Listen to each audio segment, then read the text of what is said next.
같이 나눌 말씀 보겠습니다.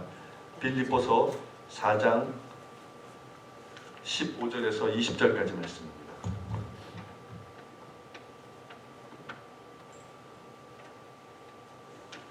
빌립보서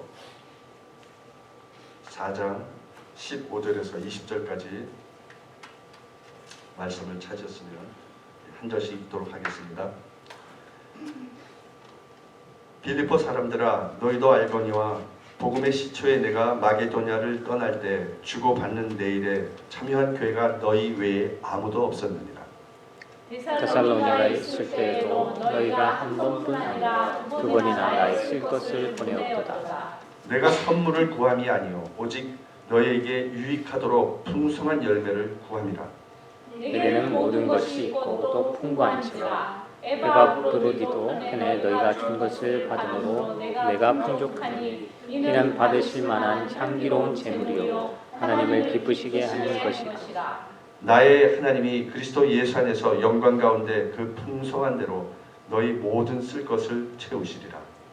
하나님 곧 우리 아버지께 세세 무궁하도록 영광을 돌리시라. 아멘. 우리 옆에 사람은 사랑합니다. 오늘 제가 여러분과 나눌 말씀의 제목은 우리의 쓸 것을 채우시는 하나님입니다. 어떤 어머니가 집안이 이제 너무 어려우니까 절박한 심정으로 하나님께 기도를 드렸어요. 하나님, 우리 집에게는 부족한 것이 너무 많습니다. 쌀도 떨어졌고요, 반찬거리도 없고요, 아이들 신발도 다 떨어져 갑니다. 이렇게 기도를 하니까 그 아이가 엄마 기도를 듣고서 엄마 왜 기도를 그렇게 길게 해? 그냥 짧게 해. 하나님 돈 주세요. 돈이 없어요. 돈 주면은 쌀도 사고 반찬도 사고 신발도 살 수 있잖아. 그러니까 그냥 돈 달라고 기도하지 뭐 이렇게 구구절절히 얘기를 하냐고 이렇게 얘기하는 겁니다. 여러분, 우리는 이 세상에서 살 때 돈이 필요하죠. 그런데 너무 돈 하면서 돈만 추구하게 되면 돈만 아는 사람이 된다면은 돈 사람이 돼요. 돈 사람. 그래서 여러분, 돈을 너무 사랑하면 안 됩니다. 바울이 오늘 본문에 보면은 이 편지를 쓰게 된 이유가 있어요. 자신이 로마의 감옥에서 지금 있는데도 불구하고 끊임없이 그 복음 전도에 필요한 그런 자금을 후원해오는 그 빌립보 교회 교인들에게 감사를 드리며 그들을 축복하는 그런 일입니다. 오늘 본문 말씀을 통해서 우리가 하나님의 일을 하기 위해 재물을 사용할 때 우리의 쓸 것을 채워주시는 하나님에 대해서 우리 함께 살펴봄으로 은혜를 나누도록 하겠습니다. 첫째, 다른 사람이 쓸 것을 보내주는 사람이 되라고 하신다는 겁니다. 본문 15절 16절에 빌립보 사람들아, 너희도 알거니와 복음의 시초가 내가 마게도냐를 떠날 때 주고받는 내 일에 참여한 교회가 너희 외에 아무도 없느니라. 데살로니가에 있을 때에도 너희가 한 번뿐 아니라 두 번이나 나의 쓸 것을 보내었도다. 바울은 주님의 일을 하면서 사실 이 재물이 필요할 때가 있었어요. 그래서 바울은 낮에는 복음을 전하고 밤에는 천막을 만들어서 팔았던 거죠. 그렇게 복음을 증거했던 거죠. 생활도 하면서. 그러한 바울에게 이제는 바울이 로마의 감옥에 갇혀 있으니까 어떻게 할 수가 없잖아요. 그러니까 빌립보 교회 성도들이 바울에게 쓸 것을 두 번이나 보내줬다고 얘기합니다. 빌립보 교회 성도들은 물질로 바울의 사역을 돕는 일에 헌신된 사람들이었다는 거죠. 사실 바울이 여러 곳에서 복음을 전하면서 많은 교회를 세웠습니다. 바울의 쓸 것을, 그러나 그 교회들이 그냥 다 똑같이 생각한 것이 아니라 그 중에 바울의 쓸 것을 민감하게 주시하면서 도움을 주는 교회가 빌립보 교회는 없었다는 거죠. 빌립보 교회는 재정이 풍성한, 아주 풍족한 교회는 아니었습니다. 그런데도 불구하고 주는 일에 헌신하는 교회였다는 거죠. 받는 것으로 인해서 기뻐하는 교회가 아니라 주는 것으로 기뻐하는 교회가 이 빌립보 교회라는 거죠. 우리 신앙생활도 받는 것보다는 주는 것에 그래서 초점이 맞춰져 있어야 하는 겁니다. 예수님께서는 주는 것이 받는 것보다 복되도다라고 얘기하셨어요. 주는 자가 복된 거예요. 받는 자가 복된 것이 아니에요. 왜? 주는 자가 주면은 하나님이 다시 부어주시기 때문에 복된 거예요. 아멘. 지금 바울은 빌립보 교회 성도들이 물질을 하나님께 드린 것을 기뻐하고 칭찬하고 있습니다. 우리가 물질을 하나님께 드릴 때 우리가 물질만 드리는 것이 아니라 우리의 마음까지 드리는 거죠. 우리 믿음까지 다 보여주는 거죠. 지금 빌립보 교회 성도들은 단지 자신의 물질만 드린 것이 아니에요. 그래서 물질과 마음과 그 모든 것을 다 하나님께 드린 거죠. 또 하나님께서는 우리가 하나님을 믿는 믿음 안에 살기를 원하십니다. 그런데 우리가 믿음을 보여줄 수 있는 방법은 그 무언가를 드릴 때 보여줄 수 있다는 거죠. 생각만으로 여러분 우리가 하나님을 믿는다. 그 생각은 가지고 있어요. 마음속에 믿는 마음은 있어요. 그런데 그 믿음을 보여줄 수 있는 방법이 없잖아요. 그러니까 이런 하나님을 일을 하는 것을 돕는 것을 통해서 믿음을 보여준다는 거죠. 예를 들어 내가 목이 너무 말라서 물을 다른 사람에게 한 잔 갖다 달라고 그렇게 부탁을 할 때 그 사람이 물만 어떻게 갖다 줄 수 있나요? 컵에다 담아서 그렇게 물이랑 같이 갖다 줘야 한다는 거죠. 왜냐하면 이 물을 마시기 위해서는 컵이 없으면 물을 갖다 줄 수가 없기 때문에 그래요. 손에 담아서는 물을 많이 갖다 줄 수가 없잖아요. 그죠?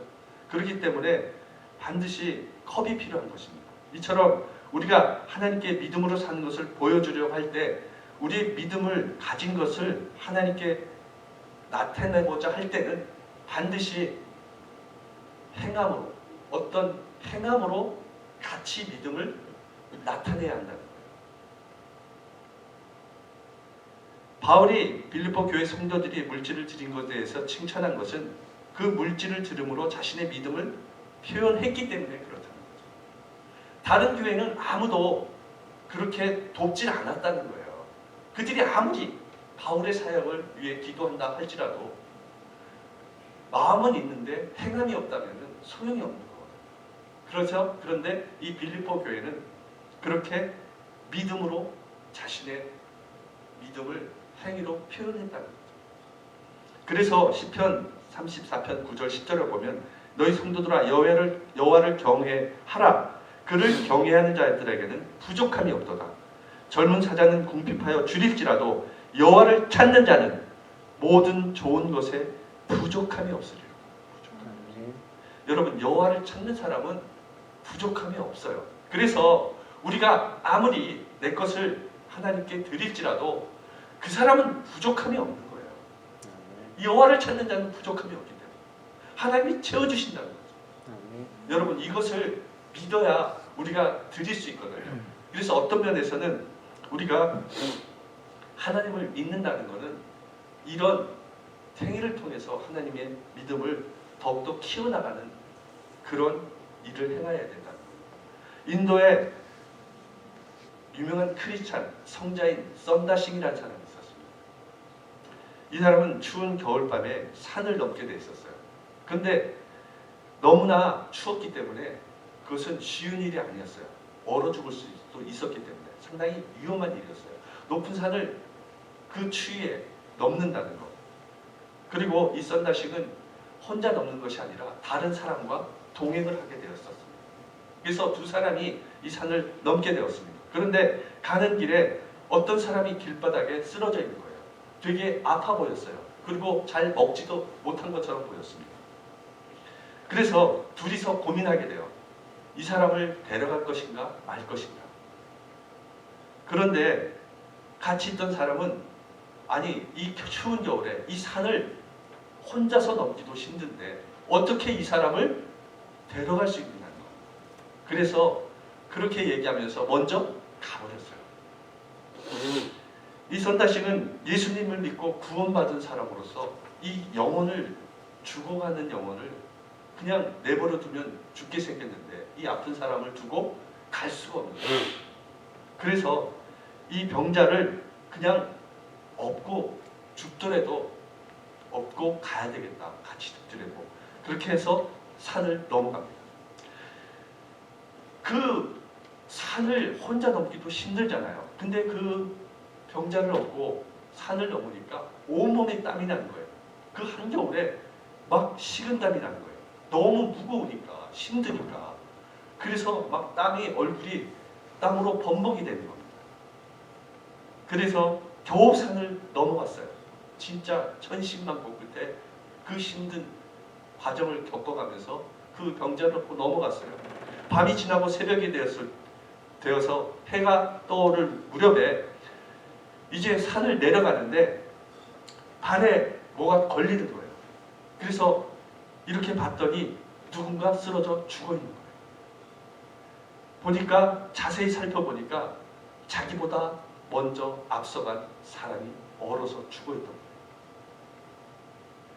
그날 밤 너무 추웠기 때문에 만약 혼자 산을 넘었다면 그 사람처럼 얼어 죽고 말았을 거예요.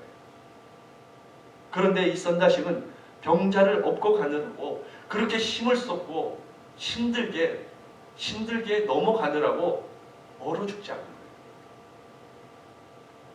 문득 그는 깨달았어요.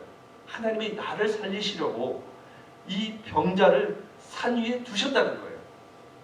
그래서 내가 이 병자 때문에 그 땀을 흘려서 얼어 죽지 않았다는 거죠. 여러분, 내가 하나님을 위해 무엇을 드리고 그것을 위해서 행하다 보면 그것이 죽는 길이 아니라는 겁니다. 사는 길이라는 겁니다. 여러분, 하나님을 향한 길이 여러분의 생명길이 되는 겁니다. 여러분 모두 주님이 하신 일을, 주신 일을 열심히 다하고 또 주님이 하신 일을 감당하는 다른 사람을 위해서 또 도와주시고 많은 것을 그를 위해서 드리심으로 하나님께서 다시 여러분의 쓸 것을 채워주시는 그런 복을 누리는 여러분 되시기를 예수님 이름으로 축원합니다. 아멘. 둘째로, 하나님이 받으실 재물을 준 사람에게 감사하는 사람이 되어야 한다는 겁니다. 본문 17절 18절에 내가 선물을 구함이 아니 오직 너에게 유익하도록 풍성한 열매를 구함이라. 내게는 모든 것이 있고 또 풍부한지라. 에바브로디도 편에 너희의 준 것을 받음으로 내가 풍족하니 이는 받으실 만한 향기로운 재물이요 하나님을 기쁘시게 한 것이라. 바울은 계속해서 빌립보 교회 성도들로부터 물질을 받기를 원하기 때문에 이 말을 한 것이 아니었습니다. 바울은 드리는 자를 하나님께서 복주심을 경험하기를 원했기 때문에 이 말을 한 거죠. 한번 경험해 보라는 거죠. 드리지 않으면 받을 수가 없잖아요. 그러니까 한번 드림으로 너희도 하나님으로부터 받는 것을 경험해 보라는 거죠. 주는 자에게 하나님께서 풍성함으로 베풀어 주신다는 거예요. 모든 쓸 것을 채워주시는 하나님을 체험하기 위해서 주의 일을 하는 다른 사람을 사랑으로 섬기고 있는 것을 나누며 사는 것이 필요하다는 거죠. 한마디로 나누며 사는 것은 풍요로운 삶의 비결이라는 겁니다. 바울은 빌립보 교회 성도들이 에바브로디도 편으로 물질을 보내왔을 때 그것을 당연하게 생각하지 않았습니다. 바울은 단순히 빌립보 성도들이 보내온 단지 물질만이 감사한 것은 아니었어요. 오히려 바울은 빌립보 교회 성도들이 자신을 사랑함으로써 자신을 도우며 복음 전파 사역에 동참한 것을 감사했던 거죠. 물질로 인한 감사는 이미 받은 물질에 대한 감사일 뿐 새로운 헌금을 요구한 것이 아니었어요. 바울은 그것이 하나님께서 받은 향기로운 제물이요 하나님을 기쁘시게 한 것이라고 그렇게 말씀하고 있습니다. 빌립보 교회 성도들이 드린 헌금이 많은 사람을 구원하는 그런 선교 사역에 드려진 제물이 되었기 때문에 그것이 향기로운 제물이라는 거죠. 열왕기상 17장에 보면 엘리야가 가뭄의 때에 그 사르밧 과부를 찾아가는 이야기가 나옵니다. 열왕기상 17장 13절 14절에 엘리야가 그에게 이르되 두려워하지 말고 가서 내 말대로 하려니와 먼저 그것으로 나를 위하여 작은 떡 한 개를 만들어 내게로 가져오고 그 후에 너와 내 아들을 위하여 만들라. 이스라엘 하나님 여호와의 말씀이 나 여호와가 비를 지면에 내리는 날까지 그 통에 가루가 떨어지지 아니하고 그 병에 기름이 없어지지 아니하리라 하셨느니라. 사르밧 과부는 극심한 가뭄 가운데서도 그 어려움에 처한 하나님의 종 그 엘리야 선지자를 대접했다는 거죠. 그래서 계속해서 그릇이 채워주는 복을 받았다는 거예요. 우리도 사르밧 과부처럼 비록 도저히 감당할 수 없는 그런 어려운 그 가뭄과 같은 내 안에 있는 그런 목마름이 있었을 때 예비하시는 하나님을 믿고 먼저 하나님께 기뻐하시는 일을 행할 수 있어야 한다는 거예요. 여러분 꼭 물질뿐만이 아니라 여러분 안에 되게 하나님을 찾는 갈급함이 있을 거예요. 왜? 어려운 부분이 있죠. 그럴 때 먼저 하나님을 찾아야 된다는 거예요. 하나님이 기쁘시게 하는 것을 행해야 한다는 거예요. 그래야 하나님께서 위로부터 내리는 복을 주신다는 거죠. 이게 하나님의 법칙이라는 거예요. 먼저 달라고 주면은 하겠다는 것이 아니라 먼저 하면은 하나님이 주신다는 거예요. 그래서 사르밧 과부처럼 먼저 하나님의 나라와 의를 구할 때 우리의 모든 쓸 것을 아시는 하나님께서 채워주신다는 거죠. 우리가 여기서 주목해야 할 것은 사르밧 과부는 부자가 아니잖아요. 엄청나게 어려운 극빈자 중에 극빈자예요. 자기 아들과 마지막 남은 그 밀가루, 기름으로 그거 먹고 죽으려고 했던 사람이에요. 한 번밖에 먹을 수 없으니까. 더 이상 먹을 게 없으니까. 그런데 그 말씀에 순종함으로 기름과 밀가루가 떨어지지 않았다는 거죠. 계속해서 채워지는 축복을 경험했다는 거예요. 말씀에 순종할 때 그 양식의 그릇, 마음의 그릇, 신앙의 그릇도 다 채워진다는 거죠. 여러분, 그것을 우리는 믿고 행해야 돼요. 그래야 하나님이 채우실 수 있어요. 세상에 어떤 것도 여러분의 빈 것, 부족한 것, 갈급한 것을 채울 수 있는 것은 없습니다. 오직 하나님만이 여러분의 갈급함을 채울 수 있어요. 여러분의 부족을 채울 수 있어요. 여러분 하나님께 순종하면 하나님께서는 여러분을 죽음의 길로 인도하지 않습니다. 생명의 길로 인도하십니다.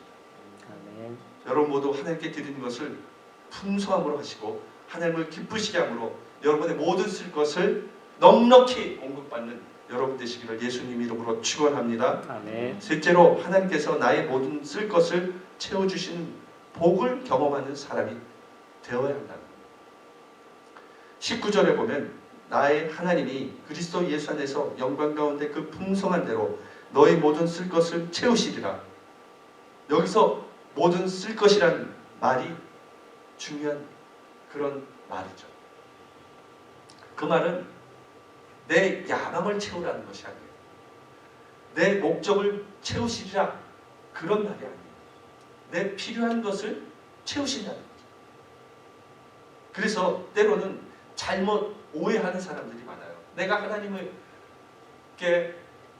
모든 것을 하나님을 위해서 바쳤으니까 내 야망을 이루어 주십시오.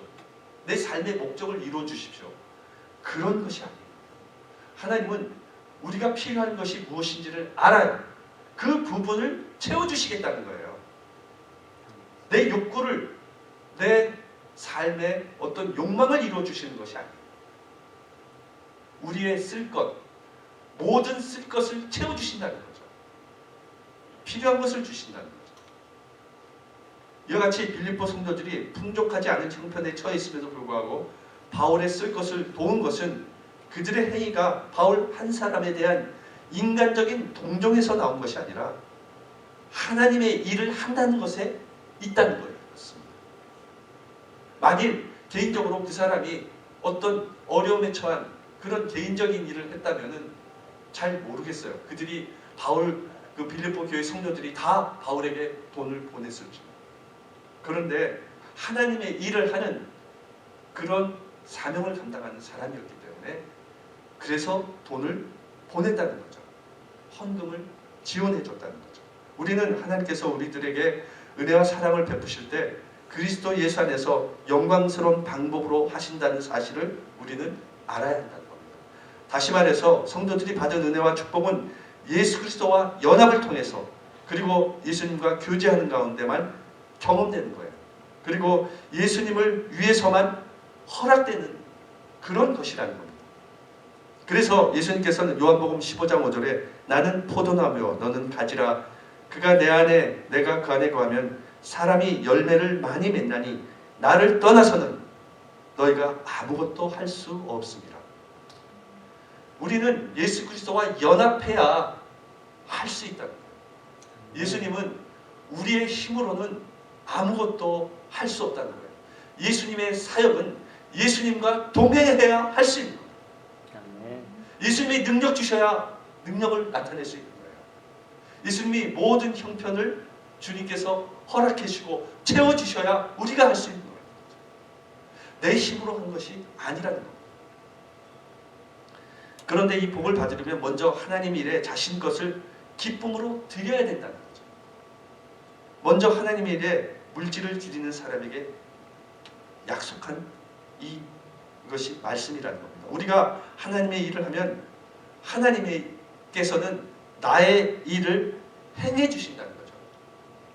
나의 필요를 충족시켜 주신다는 거죠.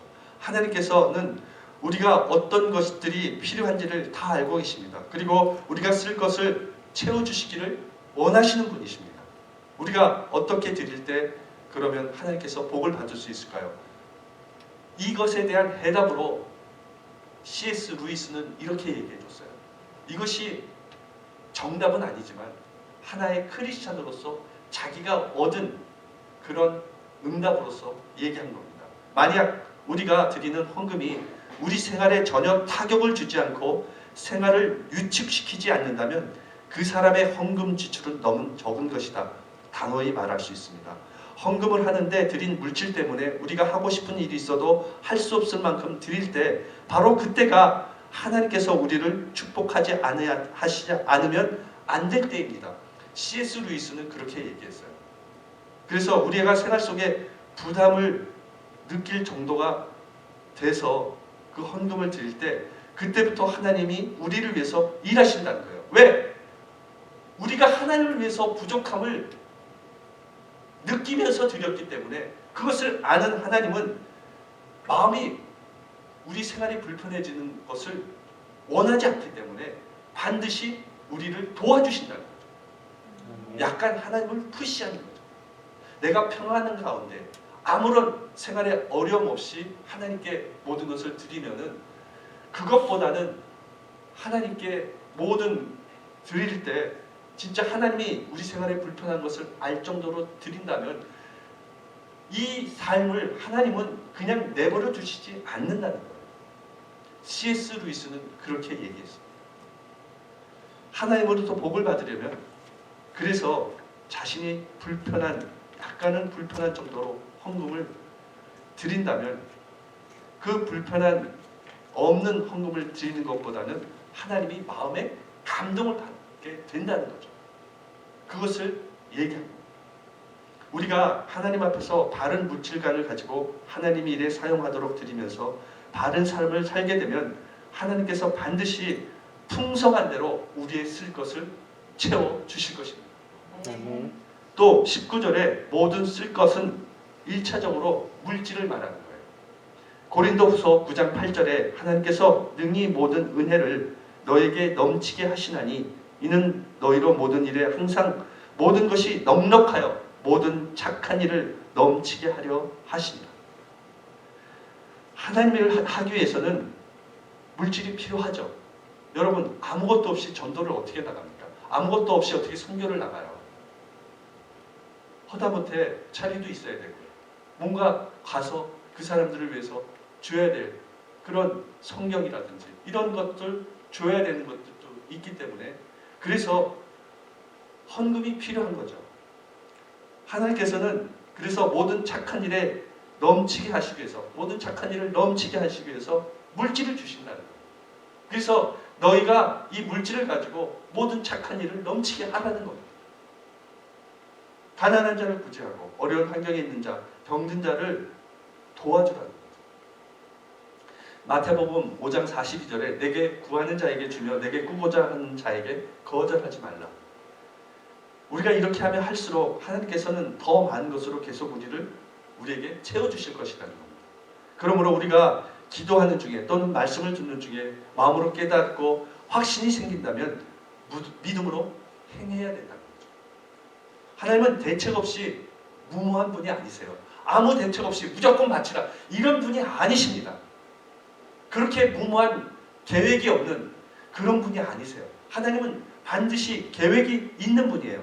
모든 것을 미리 계획하시고 예비하시고 그 계획에 의해서 풍성하신 모든 것을 하나님이 주신다는 겁니다. 우리가 감당할 수 있도록 그것을 베풀어 주신다는 거예요. 그러므로 염려와 걱정, 근심을 해서는 안 된다는 거예요. 우리가 염려하는 하나님은 염려함으로 하나님을 믿는다면 그것은 진짜로 전심으로 하나님을 믿지 못하는 거죠. 모든 것을 풍성하게 예비해 주시는 하나님을 불신하는 거라는 거죠. 염려하는 것은 하나님을 알지 못하는 불신자들의 삶의 모습이에요. 이방인들의 삶의 모습이에요. 그래서 예수님께서는 마태복음 6장 31절 33절에서 그러므로 염려하여 이르기를 무엇을 먹을까 마실까 입을까 염려하지 말라. 이는 다 이방인들이 구하는 것이라 너희 하늘 아버지께서 이 모든 것을 너에게 있어야 할 줄 아시느니라. 그런즉 너희는 먼저 그의 나라와 그의 의를 구하라. 그리하면 이 모든 것을 너희에게 더하시리라. 예수님은 그래서 우리가 뭐를 염려하는지 뭐가 필요한지를 알고 계세요. 그런데 그것을 염려하지 말라는 거예요. 그리고 그의 나라와 그의 의를 먼저 구하라는 거예요. 그리하면 여러분의 모든 그것을 다 채워주시겠다. 옛날 중국 농촌에 선교사들이 선교를 하러 많이 갔어요. 우리나라보다는 중국이 먼저 선교사들이 많이 들어갔습니다. 그런데 이 중국 농민들이 감자를 심었어요. 그리고 감자를 심는 걸 봤어요. 근데 자기들이 이 여러 가지 감자 중에서 큰 감자는 다 먹고 작은 감자만 남겨두는 거예요. 그리고 그 작은 감자를 씨감자라고 그 다시 심는 감자죠. 씨감자로 작은 감자들을 심는 거예요. 그래서 이 선교사가 그들에게 우리 미국에서는 감자 농사를 지을 때 이렇게 작은 감자로 씨감자를 쓰는 게 아니라 그 중에서 가장 좋은 거, 큰 감자를 씨감자로 씁니다. 그렇게 한번 해보시라고 말해줬어요. 그래서 이 중국 농민들이 그 선교사의 말대로 큰 감자를 심었어요. 그랬더니 진짜 전보다 더 큰 감자를 수확하게 됐다는 거예요. 하나님을 섬기는 것도 여러분 마찬가지예요. 가장 귀하고 큰 것을 하나님께 드리면은 여러분에게 귀하고 큰 것으로 갚아주신다는 거예요. 그리스도의 몸된 교회를 그렇게 섬길 때 큰 수확을 얻게 하신다는 겁니다. 작은 감자가 아니라 큰 감자를 드릴 때 큰 복을 받게 된다는 겁니다. 한국에서 제가 사역을 할 때 그 중고등부를 담당하던 지도교사가 계셨어요. 여러 명의 선생님 계셨거든요. 한 5명의 선생님 계셨는데 그 중에서 그 선생님의 가장 그 선생님들을 잘 이끌어가는 리더 역할을 하는 지도 선생님이 계셨어요. 그 고집사님이라고 계셨는데 이분이 컴퓨터 대리점을 하셨거든요. 그런데 자기 자영업이니까 주중에 우리가 행사를 하거나 필요하면은 사람이 필요하거나 어떤 그 물품이 필요하면은 그분에게 가끔 부탁을 합니다. 뭐 좀 사다 주실 수 있으신가요? 이렇게. 근데 그분이 회사를 경영하시는 게 아니고 자기가 하는 대리점을 하시다 보니까 자영업을 하시다 보니까 언제고 그 물품을 사가지고 달려오세요. 그리고 우리가 행사를 준비할 때도 언제든지 와서 도와주세요. 그러니까 주의 일을 항상 열심히 그렇게 먼저 해주시더라고요. 그러니까 하나님이 그 가정을 축복해 주시더라고요. 왜 그러냐면 주의 일을 해야 되니까. 하나님이 주의 일을 하도록 그를 통해서 도와주시더라고요. 그래서 나중에 그 대리점이 더 확장해 나가더라고요. 맨 처음에 2사람으로 운영을 했었는데 나중에는 그 기사까지 10명을 둘 수 있는 정도의 대리점으로 확장해 나가더라고요. 왜? 그를 통해서 계속해서 하나님이 하나님 일을 해야 되기 때문에 그 사업을 하나님이 채워주시더라니까요.